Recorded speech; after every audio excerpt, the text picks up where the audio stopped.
Também está encerrando hoje a turma de perseverança. Essa turma imensa que está aqui na frente.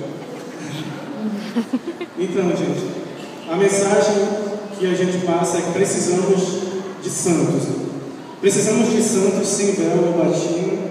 Precisamos de santos de calça jeans e tênis. Precisamos de santos que vão ao cinema, ouvem música e passeiam com os amigos. Ai, que vergonha. Precisamos de santos que coloquem Deus em primeiro lugar e algumas vezes se ferram na faculdade.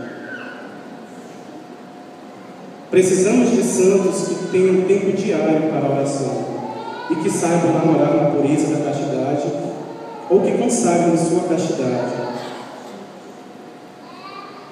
Precisamos de santos modernos, santos do século XXI, com uma espiritualidade inserida em nosso tempo. Precisamos de santos comprometidos com os pobres e com as necessidades sociais. Precisamos de santos que vivam no mundo e que se santifiquem no mundo, que não tenham medo de viver no mundo.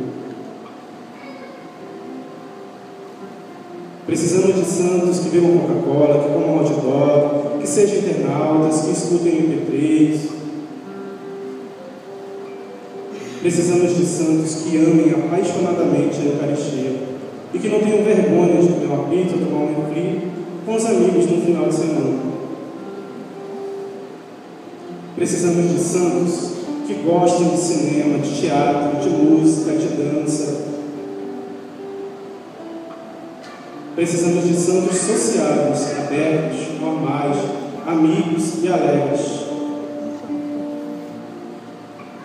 Precisamos de santos que estejam no mundo, que saibam saborear as coisas do mundo, coisas puras e boas do mundo, mas que não sejam mundanos.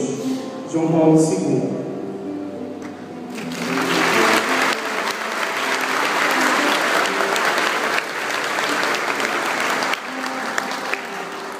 São palavras do Bernardo João Paulo II.